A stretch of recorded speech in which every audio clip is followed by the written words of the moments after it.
So hi ಸ್ನೇಹಿತರೆ, 2024 ಮುಗಿತು. ಈಗ 2025 ಮೊದಲನೇ ಒಂದು ತಿಂಗಳು ಜನವರಿ ತಿಂಗಳಲ್ಲೇ ಬಂದಿರುವಂತಹ ಟಾಪ್ 3 ಸರ್ಕಾರಿ ಹುದ್ದೆಗಳ ಒಂದು ಅಪ್ಡೇಟ್ ಅನ್ನ ಈ ಒಂದು ವಿಡಿಯೋದಲ್ಲಿ ಶೇರ್ ಅನ್ನ ಮಾಡ್ತಾ ಇದೀನಿ. ಸ್ನೇಹಿತರೆ, ತಾವೇನಾದ್ರೂ ಕೇವಲ SLC ಆಗಿರ್ಬೋದು, IT ಆಗಿರ್ಬೋದು, ಡಿಪ್ಲೊಮಾ ಆಗಿರ್ಬೋದು, ಸೆಕೆಂಡ್ ಪೀಸ್ ತಾವು ಕಂಪ್ಲೀಟ್ ಅನ್ನ ಮಾಡ್ಕೊಂಡಿದ್ರು ಕೂಡ ಈ ಒಂದು 3 ಸರ್ಕಾರಿ ಹುದ್ದೆಗಳಿಗೆ ತಾವು ಅಪ್ಲಿಕೇಶನ್ಸ್ ಅನ್ನೋದು ಹಾಕಬಹುದು. ಇಲ್ಲಿ ಒಂದು ವಿಶೇಷತೆ ಏನಂದ್ರೆ, ಈ 3 ಸರ್ಕಾರಿ ಹುದ್ದೆಗಳಲ್ಲಿ ಒಂದು ಹುದ್ದೆ ಯಾವುದೇ ರೀತಿಯಂತಹ ಒಂದು ಎಕ್ಸಾಮಿನೇಷನ್ಸ್ ಇಲ್ದಿರಾ ಅಥವಾ ಒಂದು ಇಂಟರ್ವ್ಯೂ ಇಲ್ದಿರಾ ಒಂದು ಡೈರೆಕ್ಟ್ ಆಗಿರುವಂತಹ ಒಂದು ಸೆಲೆಕ್ಷನ್ಸ್ ನ ಒಂದು ಮೂಲಕ ಕೂಡ ಈ ಒಂದು ಹುದ್ದೆಯಲ್ಲಿ ಒಂದು ಸೆಲೆಕ್ಷನ್ಸ್ ಅನ್ನ ಮಾಡಿಕೊಟ್ಟಿದ್ದಾರೆ. ಸೊ ಹಾಗಾದ್ರೆ ಬಂದು ಸಂಪೂರ್ಣವಾಗಿರುವಂತಹ ಒಂದು ಡೀಟೇಲ್ ಆಗಿರುವಂತಹ ಒಂದು ಇನ್ಫಾರ್ಮೇಶನ್ ಈ ಒಂದು ವಿಡಿಯೋದಲ್ಲಿ ಶೇರ್ ಅನ್ನ ಮಾಡ್ತಿದ್ದೀನಿ. ತಾವು ವಿಡಿಯೋ ನೋಡಿದ ನಂತರ ತಾವು ಯಾವ ಒಂದು ಹುದ್ದೆಗೆ ತಾವು ಅಪ್ಲೈ ಮಾಡ್ತಿದ್ದೀರಾ ಮತ್ತು ತಮ್ಮ ಒಂದು ಕ್ವಾಲಿಫಿಕೇಶನ್ ಏನಾಗಿದೆ ಎಂಬುದರ ಬಗ್ಗೆ ಒಂದು ಸಲ ತಾವು ಕಮೆಂಟ್ ಬಾಕ್ಸ್ ಅಲ್ಲಿ ತಾವು ತಿಳಿಸ್ಕೊಡಿ. ಹಾಗೆ ತಾವೇನಾದ್ರೂ ಚಾನಲ್ಗೆ ಹೊಸಬಿದ್ರೆ ಚಾನಲ್ ಸಬ್ಸ್ಕ್ರೈಬ್ ಅನ್ನ ಮಾಡ್ಕೊಳ್ಳಿ ಮತ್ತು ನೋಟಿಫಿಕೇಶನ್ ಆನ್ ಅನ್ನ ಮಾಡ್ಕೊಳ್ಳಿ. ಮುಂದೆಯೂ ಪ್ರತಿ ಒಂದು ಸರ್ಕಾರಿ ಹುದ್ದೆಗಳ ಒಂದು ಅಪ್ಡೇಟ್ ತಮಗೆ ಸಿಗ್ತಾ ಇರುತ್ತೆ.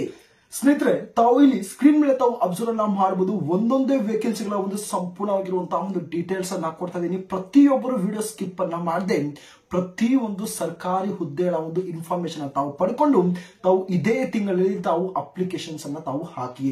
ಓಕೆನಾ? ಮೊದಲನೇ ಒಂದು ವೇಕೆನ್ಸಿ ಬಗ್ಗೆ ಮಾತಾಡಕ್ ಹೋದ್ರೆ ರೈಲ್ವೆ ಡಿಪಾರ್ಟ್ಮೆಂಟ್ ಕಡೆಯಿಂದ ಈ ಒಂದು ವೇಕೆನ್ಸಿ ಅನ್ನೋದು ಇಲ್ಲಿ ಒಂದು ರಿಲೀಸ್ ಅನ್ನ ಮಾಡಿದ್ದಾರೆ. ತಾವು ಮೊದಲನೇದಾಗಿ ತಾವು ಇಲ್ಲಿ ಒಂದು ಅಫಿಷಿಯಲ್ ಆಗಿರುವಂತಹ ಒಂದು ನೋಟಿಸ್ ಕೂಡ ಇಲ್ಲಿ ಒಂದು ರಿಲೀಸ್ ಅನ್ನ ಮಾಡಿಬಿಟ್ಟಿದ್ದಾರೆ. Government of India, ministry of railway recruitment boards RRB ಕಡೆಯಿಂದ ಈ ಒಂದು ಹೊಸದಾಗಿರುವಂತಹ ಒಂದು ನೋಟಿಫಿಕೇಶನ್ ಅನ್ನೋದು ರಿಲೀಸ್ ಅನ್ನ ಮಾಡಿದ್ದಾರೆ.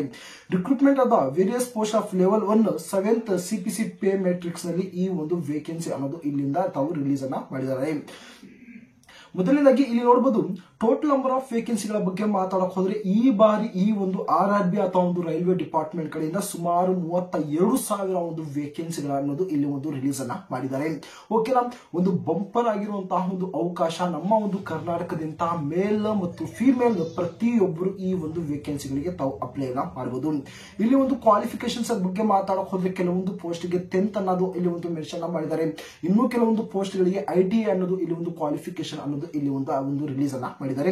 ಓಕೆನಾ? ಅದು ಯಾವ ಒಂದು ಪೋಸ್ಟ್ ಎಂಬುದರ ಬಗ್ಗೆ ಮುಂದೆ ನಾನು ತಿಳಿಸ್ಕೊಡ್ತೀನಿ.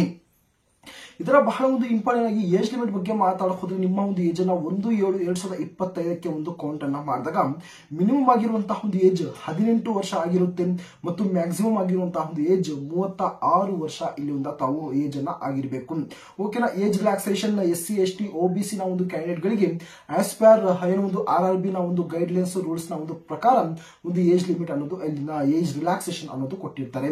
ಇಂಪಾರ್ಟೆಂಟ್ ಡೇಟ್ಸ್ ಗಳ ಬಗ್ಗೆ ಮಾತಾಡಕ್ ಹೋದ್ರೆ ಇಲ್ಲಿ ನೋಡಬಹುದು ಸ್ಟಾರ್ಟಿಂಗ್ ಡೇಟ್ 23/1/2025 ಅಂತ ಮೆನ್ಷನ್ ಮಾಡಿದ್ದಾರೆ ಮತ್ತು ಲಾಸ್ಟ್ ಡೇಟ್ ನಾಳೆ ತಿಂಗಳು ಫೆಬ್ರವರಿ 22ನೇ ತಾರೀಕೆ ಇದರ ಒಂದು ಲಾಸ್ಟ್ ಡೇಟ್ ಅನ್ನೋದು ಇಲ್ಲಿ ಒಂದು ತಾವು ನೋಡಬಹುದು. ಓಕೆನಾ? ಈ ಒಂದು ವೇಕೆನ್ಸಿಗಳು ಸುಮಾರು 32,000 ಒಂದು ವೇಕೆನ್ಸಿಗಳು ಏನಿದಾವೆ ಈ ಒಂದು ವೇಕೆನ್ಸಿಗಳ ಒಂದು ಡೀಟೇಲ್ ಆಗಿರುವಂತಹ ಒಂದು ನೋಟಿಫಿಕೇಶನ್ ಏನು ಇನ್ನೂ ರಿಲೀಸ್ ಅನ್ನ ಮಾಡಿಲ್ಲ.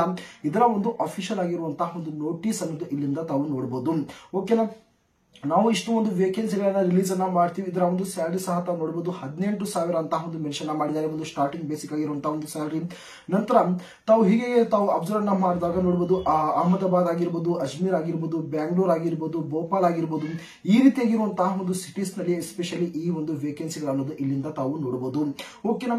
ಇದರ ಒಂದು ಡೀಟೇಲ್ ಆಗಿರುವಂತಹ ಒಂದು ಅಫಿಷಿಯಲ್ ಆಗಿರುವಂತಹ ಒಂದು ನೋಟಿಫಿಕೇಶನ್ ರಿಲೀಸ್ ಮಾಡಿದ ನಂತರ ಇನ್ನೇನು ನಾವು ಡೀಟೇಲ್ ಆಗಿರುವಂತಹ ಇದರ ಒಂದು ಎಕ್ಸಾಮಿನೇಷನ್ ಪ್ರೋಸೆಸ್ ಆಗಿರ್ಬೋದು, ಇದರ ಒಂದು ಫಿಸಿಕಲ್ ಆಗಿರ್ಬೋದು, ಪ್ರತಿ ಒಂದು ಡೀಟೇಲ್ಸ್ ಅನ್ನ ನಂತರ ನಾನು ಇನ್ಫಾರ್ಮೇಶನ್ ಶೇರ್ ಅನ್ನ ಮಾಡ್ಬಿಡ್ತೀನಿ. ಓಕೆನಾ? ಏನಕ್ಕಂದ್ರೆ ಇದರ ಒಂದು ಅಪ್ಲೈ ಮಾಡುವಂತಹ ಒಂದು ಡೇಟ್ 23ನೇ ತಾರೀಕು ಆಗಿರುತ್ತೆ. ಈ ಒಂದು ತಿಂಗಳು ಇನ್ನು ಬಹಳಷ್ಟು ಒಂದು ಟೈಮ್ ಇದೆ. ತಾವೇನಾದ್ರೂ ಇನ್ನು ಎಕ್ಸಾಮಿನೇಷನ್ಸ್ ಬಗ್ಗೆ ತಾವು ಪ್ರಿಪರೇಷನ್ಸ್ ಅನ್ನ ಮಾಡ್ತಿಲ್ಲ ಅಂದ್ರೆ ಖಂಡಿತವಾಗಿ ನಿಮ್ಮ ಬಳಿ ಒಂದು ಟೈಮ್ ಇದೆ. ಆದಷ್ಟು ಬೇಗ ತಾವು ಈ ಒಂದು ಎಕ್ಸಾಮಿನೇಷನ್ ಗೆ ತಾವು ಪ್ರಿಪರೇಷನ್ ಅನ್ನೋದು ತಾವು ಸ್ಟಾರ್ಟ್ ಅನ್ನ ಮಾಡ್ಕೋಬಹುದು. ಓಕೆನಾ?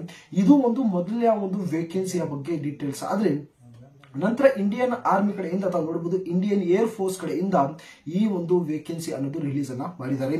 ಈ ಒಂದು ವೇಕೆನ್ಸಿಗಳ ಒಂದು ಡೀಟೇಲ್ ಆಗಿರುವಂತಹ ಒಂದು ಅಫಿಷಿಯಲ್ ಆಗಿರುವಂತಹ ಒಂದು ನೋಟಿಫಿಕೇಶನ್ ಅನ್ನೋದು ರಿಲೀಸ್ ಅನ್ನ ಮಾಡಿರ್ತಾರೆ.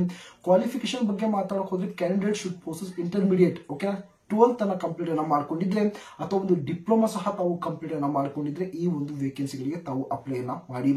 ನಂತರ ಏಜ್ ಲಿಮಿಟ್ ತಾವು ನೋಡಬಹುದು ಆಸ್ ಆನ್ 1/1/2005 ಮತ್ತು 1/7/2008 ಇದರ ಒಂದು ಪ್ರಕಾರ ತಮ್ಮ ಒಂದು ಏಜ್ 21 ವರ್ಷ ಆಗಿದ್ರೆ, ಮ್ಯಾಕ್ಸಿಮಮ್ ಆಗಿ 21 ಏಜ್ ನಿಮ್ಮದು ಆಗಿದ್ರೆ ಈ ಒಂದು ಇಂಡಿಯನ್ ಏರ್ ಫೋರ್ಸ್ ಕಡೆಯಿಂದ ತಾವು ಅಪ್ಲಿಕೇಶನ್ಸ್ ಅನ್ನ ಹಾಕುವುದಕ್ಕೆ ತಾವು ಎಲಿಜಿಬಲ್ ಆಗಿರ್ತೀರಾ.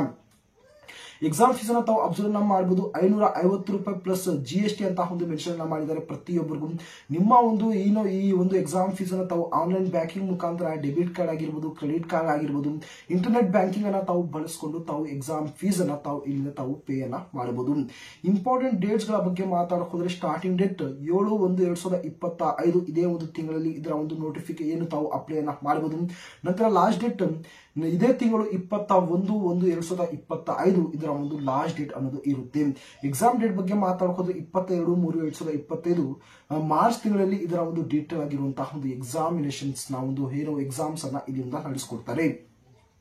ಇಷ್ಟು ಒಂದು ಇದರ ಒಂದು ಇಂಡಿಯನ್ ಏರ್ ಫೋರ್ಸ್ ಗೆ ಸಂಬಂಧಪಟ್ಟಂತಹ ಒಂದು ಡೀಟೇಲ್ ಆಗಿರುವಂತಹ ಒಂದು ಇನ್ಫಾರ್ಮೇಶನ್ ಆಗಿರುತ್ತೆ. ಸ್ನೇಹಿತರೆ, ಇದರ ಒಂದು ಸ್ಟಾರ್ಟಿಂಗ್ ಡೇಟ್ 7/1/2025 ಆಗಿರುವಂತಹ ಒಂದು ಕಾರಣದಿಂದಾಗಿ ನಾನು 6ನೇ ತಾರೀಕಿಗೆ ಇದರ ಒಂದು ಕಂಪ್ಲೀಟ್ ಆಗಿರುವಂತಹ ಒಂದು ಎಕ್ಸಾಮ್ ಡೀಟೇಲ್ಸ್ ಆಗಿರ್ಬೋದು, ಸಿಲೆಬಸ್ ಆಗಿರ್ಬೋದು, ಎಕ್ಸಾಮ್ ಲೊಕೇಶನ್ಸ್ ಆಗಿರ್ಬೋದು, ಇದರ ಒಂದು ಸ್ಯಾಲರಿ ಆಗಿರ್ಬೋದು ಕಂಪ್ಲೀಟ್ ಆಗಿ ನಾನು ಅನಂತರ ನಾನು ಡಿಸ್ಕಸ್ ಅನ್ನ ಮಾಡೋದಕ್ಕೆ ನಾನು ಹೇಳ್ತೀನಿ ಈ ಕಡೆ. ಓಕೆ, ನಂತರ ಬಹಳ ಒಂದು ಇಂಪಾರ್ಟೆಂಟ್ ಆಗಿ 3ನೇ ಒಂದು ವೇಕೆನ್ಸಿಗಳ ಬಗ್ಗೆ ಮಾತಾಡೋಕೆ ಹೋದ್ರೆ ಇಂಡಿಯಾ ಪೋಸ್ಟ್ ಗ್ರಾಮೀಣ ಡಾಕ್ ಸೇವಕ ಅಥವಾ ಒಂದು GDS ಅಂತ ನಾವೇನ್ ಕರಿತೀವಿ, ಗ್ರಾಮೀಣ ಡಾಕ್ ಸೇವೆಗೆ ಸಂಬಂಧಪಟ್ಟಂತಹ ಈ ಒಂದು ವರ್ಷ ಈ ಮೊದಲನೇ ಒಂದು ತಿಂಗಳಲ್ಲಿ ಒಂದು ಬಂಪರ್ ಆಗಿರುವಂತಹ ಒಂದು ವೇಕೆನ್ಸಿಗಳನ್ನೋದು ಪೋಸ್ಟ್ ಅನ್ನೋದು ರಿಲೀಸ್ ಅನ್ನ ಮಾಡಕ್ಕೆ ಹೋಗ್ತಿದ್ದಾರೆ. ಇಲ್ಲಿ ತಾವು ನೋಡಬಹುದು ಸುಮಾರು 30,000 ಒಂದು ವೇಕೆನ್ಸಿಗಳನ್ನ ರಿಲೀಸ್ ಅನ್ನ ಮಾಡ್ತಾರೆ ಅಂತ ಎಕ್ಸ್ಪೆಕ್ಟೆಡ್ ಏನೋ ಒಂದು ಹೇಳ್ತಾ ಇದ್ದಾರೆ. ಓಕೆನಾ, ಇನ್ನು ಬಹಳಷ್ಟು ಒಂದು ವೇಕೆನ್ಸಿಗಳನ್ನ ರಿಲೀಸ್ ಅನ್ನ ಮಾಡಬಹುದು. 30,000ಕ್ಕಿಂತ ಹೆಚ್ಚು ಒಂದು ವೇಕೆನ್ಸಿಗಳು ಈ ಬಾರಿ ಈ ಒಂದು ಏನು ಈ ಡಿಪಾರ್ಟ್ಮೆಂಟ್ ಅಲ್ಲಿ ರಿಲೀಸ್ ಅನ್ನ ಮಾಡ್ತಾರೆ. ಓಕೆನಾ, ಕ್ವಾಲಿಫಿಕೇಶನ್ ಬಗ್ಗೆ ಮಾತಾಡಕ್ ಹೋದ್ರೆ ತಾವು ನೋಡಬಹುದು ಕ್ಯಾಂಡಿಡೇಟ್ ಶುಡ್ ಪೊಸೆಸ್ ಸೆಕೆಂಡರಿ ಅಥವಾ ಒಂದು 10th ಎಕ್ಸಾಮಿನೇಷನ್ಸ್ ಅನ್ನ ಕಂಪ್ಲೀಟ್ ಅನ್ನ ಮಾಡ್ಕೊಂಡಿದ್ದು ಪ್ರತಿಯೊಬ್ಬರು ಈ ಒಂದು ವೇಕೆನ್ಸಿಗಳಿಗೆ ತಾವು ಅಪ್ಲೈ ಅನ್ನ ಮಾಡಬಹುದು. ಓಕೆನಾ, ಈ ಒಂದು ಎಕ್ಸಾಮಿನೇಷನ್ ಅಥವಾ ಇರುವುದಿಲ್ಲ, ಯಾವುದೇ ರೀತಿಯಂತಹ ಒಂದು ಇಂಟರ್ವ್ಯೂ ಸಹ ಇರುವುದಿಲ್ಲ. ತಾವೇನಾದ್ರೂ ಕೇವಲ SLC ಅನ್ನ ಕಂಪ್ಲೀಟ್ ಅನ್ನ ಮಾಡ್ಕೊಂಡಿದ್ರೆ ತಾವು ಡೈರೆಕ್ಟ್ ಆಗಿರುವಂತಹ ತಾವು ಅಪ್ಲಿಕೇಶನ್ಸ್ ಅನ್ನೋದು ಹಾಕಬಹುದು. ಏಜ್ ಲಿಮಿಟ್ ಬಗ್ಗೆ ಮಾತಾಡೋದ್ರೆ ಮಿನಿಮಮ್ ಆಗಿರುವಂತಹ ಒಂದು ಏಜ್ 18 ವರ್ಷ ಇರುತ್ತೆ ಮತ್ತು ಮ್ಯಾಕ್ಸಿಮಮ್ ಆಗಿರುವಂತಹ ಒಂದು ಏಜ್ 40 ವರ್ಷ ಇರುತ್ತೆ. ಮತ್ತು SC ST ಮತ್ತು OBC ಅಥವಾ ಒಂದು ಜನರಲ್ ನ ಒಂದು ಕ್ಯಾಂಡಿಡೇಟ್ ಗಳಿಗೂ ಕೂಡ ಇಲ್ಲಿ ಒಂದು ಏಜ್ ಅಲ್ಲಿ ರಿಲ್ಯಾಕ್ಸೇಷನ್ಸ್ ಅನ್ನೋದು ಇಲ್ಲಿ ಕೊಟ್ಟಿರ್ತಾರೆ. ಇಲ್ಲಿ ಬಹಳ ಒಂದು ಇಂಪಾರ್ಟೆಂಟ್ ಆಗಿ ತಾವು ಸೆಲೆಕ್ಷನ್ ಪ್ರೊಸೆಸ್ ಬಗ್ಗೆ ಮಾತಾಡೋದ್ರೆ ಇಲ್ಲಿ ಮೊದಲನೇದಾಗಿ ನಾನು ಹೇಳಿದ್ದೀನಿ, ನೋ ಎಕ್ಸಾಮ್, ಯಾವುದೇ ರೀತಿಯಂತಹ ಒಂದು ಎಕ್ಸಾಮ್ ಪ್ರಿಪರೇಷನ್ಸ್ ಏನು ಇರುವುದಿಲ್ಲ. ಇಲ್ಲಿ ತಾವು ಜಸ್ಟ್ 10th ಕಂಪ್ಲೀಟ್ ಮಾಡ್ಕೊಂಡಿದ್ದೀರಾ, ತಮ್ಮ ಒಂದು 10th ಒಂದು ಪರ್ಸೆಂಟೇಜ್ ಮೇಲೆ ತಾವು ಅಪ್ಲಿಕೇಶನ್ಸ್ ಅನ್ನ ಹಾಕ್ತೀರಾ, ಅದರ ಒಂದು ಬೇಸಿಸ್ ಮೇಲೆ ಒಂದು ಕಟ್ ಆಫ್ ಮೇಲೆ ಫೈನಲ್ ಆಗಿರುವಂತಹ ನಿಮ್ಮ ಒಂದು ಸೆಲೆಕ್ಷನ್ ಇಲ್ಲಿಂದ ತಾವು ಪಡಿಬಹುದು. ಓಕೆನಾ, ಡೈರೆಕ್ಟ್ ಆಗಿರುವಂತಹ ಒಂದು ಸೆಲೆಕ್ಷನ್ಸ್ ಇರುತ್ತೆ, ನೇರ ನೇಮಕಾತಿಯ ಒಂದು ಅವಕಾಶವನ್ನು ಕಲ್ಪಿಸಿಕೊಟ್ಟಿರ್ತಾರೆ. Selection will be on the basis of marks obtain in the 10th class. Already ಹೇಳಿದ್ದೀನಿ, SLC ಒಂದು ಆಧಾರದ ಮೇಲೆ ಫೈನಲ್ ಆಗಿರುವಂತಹ ಒಂದು ಕಟ್ ಆಫ್ ನಿಲ್ಲುತ್ತೆ, ನಂತರ ನಿಮ್ಮ ಒಂದು ಸೆಲೆಕ್ಷನ್ ಆಗುತ್ತೆ. ಸ್ನೇಹಿತರೆ, ಇಲ್ಲಿ ಸ್ಟೇಟ್ ವೈಸ್ ಇಂತಿಷ್ಟು ಅಂತಹ ಒಂದು ವೇಕೆನ್ಸಿಗಳು ಅನ್ನೋದು ಇಲ್ಲಿ ಒಂದು ಮೊದಲು ಅನೌನ್ಸ್ಮೆಂಟ್ ಅನ್ನ ಮಾಡ್ತಾರೆ. ನಮ್ಮ ಒಂದು ಕರ್ನಾಟಕ ಸರ್ಕಲ್ಗೆ ಇಷ್ಟಿಷ್ಟು ವೇಕೆನ್ಸಿಗಳು, ನಮ್ಮ ಒಂದು ಆಂಧ್ರ ಪ್ರದೇಶ ಆಗಿರ್ಬೋದು, ತಮಿಳುನಾಡು ಆಗಿರ್ಬೋದು, ಈ ರೀತಿಯಾಗಿರುವಂತಹ ಒಂದು ಸ್ಟೇಟ್ ವೈಸ್ ಇಷ್ಟು ಒಂದು ವೇಕೆನ್ಸಿಗಳಾಗಿರುತ್ತೆ. ಬಟ್ ಇಲ್ಲಿ ಒಂದು ಕಂಡೀಷನ್ ಏನಂದ್ರೆ, ತಾವು ಯಾವ ಒಂದು ಸ್ಟೇಟ್ಗೆ ತಾವು ಅಪ್ಲೈ ಅನ್ನ ಮಾಡಿರ್ತೀರಾ ಆ ಒಂದು ಸ್ಟೇಟ್ ನ ಒಂದು ಲೋಕಲ್ ಲ್ಯಾಂಗ್ವೇಜ್ ಅನ್ನೋದು ತಮಗೆ ತಿಳಿದಿರಬೇಕು. ಆಗ ಮಾತ್ರ ತಾವು ಈ ಒಂದು ವೇಕೆನ್ಸಿ ಅಥವಾ ಒಂದು ಪೋಸ್ಟ್ಗೆ ಅಪ್ಲಿಕೇಶನ್ಸ್ ಅನ್ನ ಹಾಕುವುದಕ್ಕೆ ತಾವು ಎಲಿಜಿಬಲ್ ಆಗಿರ್ತೀರಾ.